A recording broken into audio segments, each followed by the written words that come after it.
Okay, hi everybody. I'm Alex Lyons. This is the open house digitally for English 1 Prep. Hopefully everybody found the right video.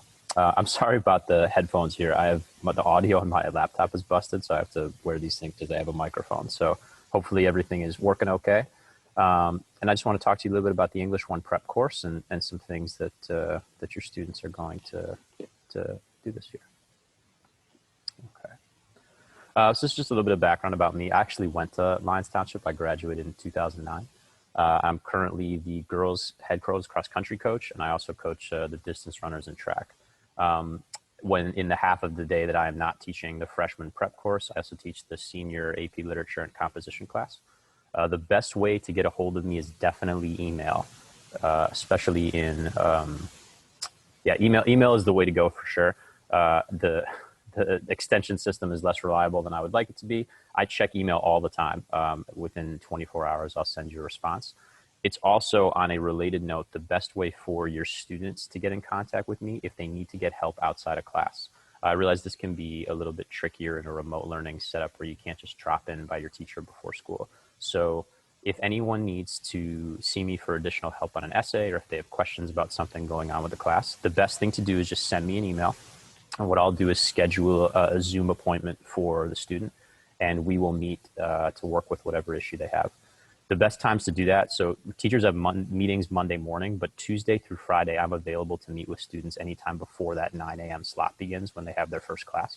So that's a really nice chunk of time that we can use to work on whatever issue they're dealing with. Because I coach the cross country team, after school does not really work. So until November, I am tied up every single day after school. So the best thing to do is to set up something in the morning. I think this is true every year, but this is something that I think is especially important in the world of remote learning right now. I think that unless your kid feels like the classroom is a place where they are taken seriously as a person, where the teacher respects them, where they're safe to say what they think, it's really hard to learn anything, And so I think that we spend the early days of the year trying to set the classroom up as a place where the kids feel like they're taken seriously and that their opinions matter. And it's an environment where people are, comfortable doing the hard thinking that's necessary to learn. Especially also for younger students, the issue of volume and time becomes really important, right? Just because we've moved from an in-person to a remote setup, that doesn't change the stuff that makes kids learn, right? And so I don't think a class in a typical format should look like me talking while students sit in their desks and take notes or daydream or what have you. Students get better at stuff by doing those things. So the classroom should be primarily devoted to opportunities to practice skills, not sort of the passive intake of information. And I think, reading and writing are things that work together, and that as much as possible in this course, we're going to try to set things up so that reading improves their writing skills and writing improves their reading skills. So what does that look like in an actual classroom? Definitely not this, death by PowerPoint. A typical setup sort of has 3 different pieces to it. So we start almost every day with what we call notebook time or writing practice, right? We talk a lot with students about how writing is a skill, and anything that they do well, that's a skill, they do all the time. So if we only write this once a quarter large essay type deal, and the rest of the time they're not writing on a regular basis, their writing skills won't develop at the rate that we want. So we ask them to do really simple things. So for instance, I'll read them a poem, and then I'll ask them to talk about a memory that the poem has brought up for them. Or I'll ask them a question, and they'll have to respond to the question. Or I will show them weird graphs, and they'll have to make like inferences or like statistical conclusions based on the graphs. And then they'll have to explain themselves, right? So they're practicing in all these different really low stakes formats, making sentences, right? And then once they do that, I'll usually give them about 5 minutes to write in response to whatever we're using on the day. Then we'll spend some time going back through their writing and talking about how to restructure sentences, how to rely most heavily on verbs and nouns and not to overuse adjectives. How to make sure that your sentences are as precise as possible. Can you turn a 10-word sentence into a 3-word sentence or 2 5-word sentences? Making sure that they understand the importance of clarity and precision. This is stuff that we can't teach once a quarter when they're revising a big essay. It has to be in there all the time. Once that piece is done, we'll usually do some sort of mini lesson or modeling. So whatever skill we're working on that day, I'll do a short introduction or refresher on the skill. And then the rest of the class will be devoted to students working on that skill in some small group or individual format while I travel around the room if they're in breakout rooms or individually and talk to them about what they're doing, give them feedback, etc. So it's primarily a place of work time, right? In a 75-minute period, they're going to be spending at a minimum an hour of that doing some kind of active engaged work. And if it's 35 minutes, they'll probably get at least 20 to 25 of involved work every day.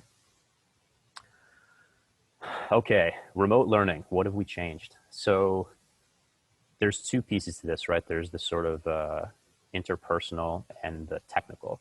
And I think, honestly, the interpersonal is really, really important in the world of remote learning. So the first thing that we switched is to try and like pump up the human elements of the course as much as possible. I read to them more often now than I would in an in-person classroom. So in notebook time stuff, I'll read a lot of poems to start class.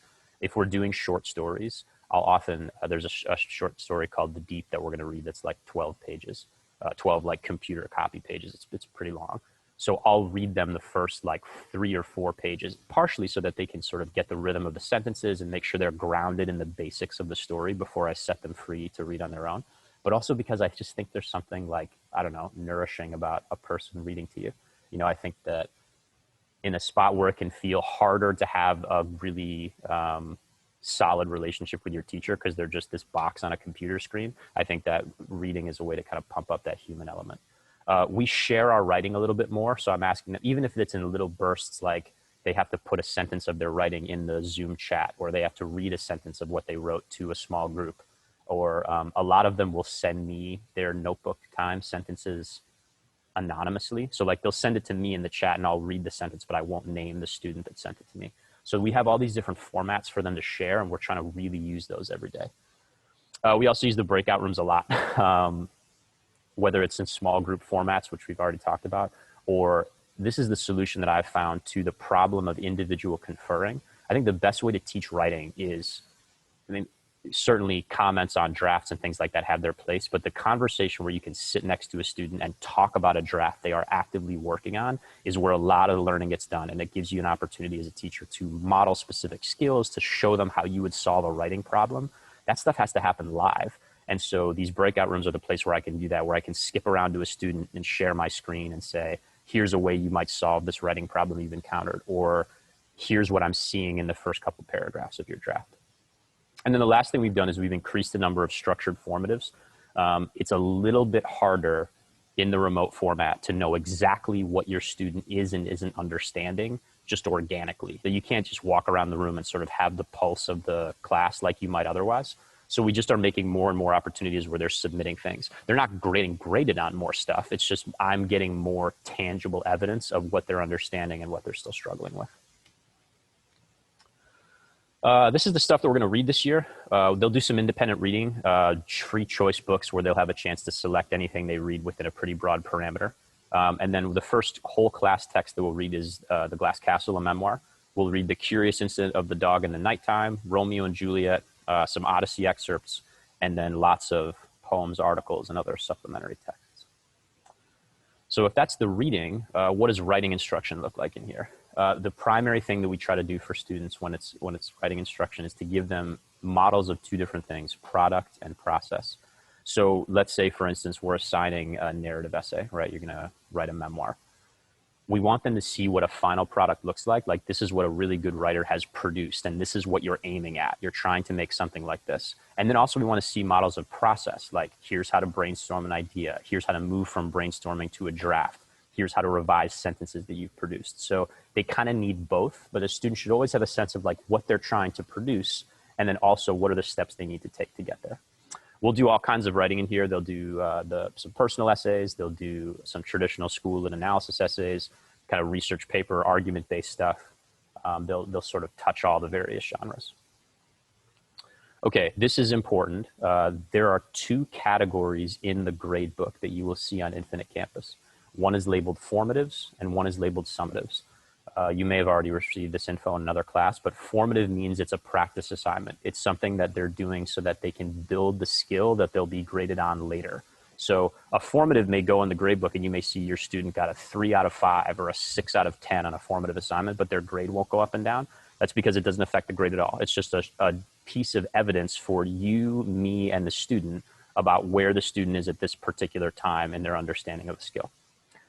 A summative means it affects the final grade. It's the thing that you do in the later parts of the unit once you've had all this practice and you're ready to sort of demonstrate what you know. You are able to revise a summative if the student does poorly on it. The exception would be any assignments done in the final 2 weeks of the year when there's just not enough time for me to go through the revision process with 125 students. And then this is the last thing that we'll do today. I have set up Canvas in what I hope to be a pretty clear structure.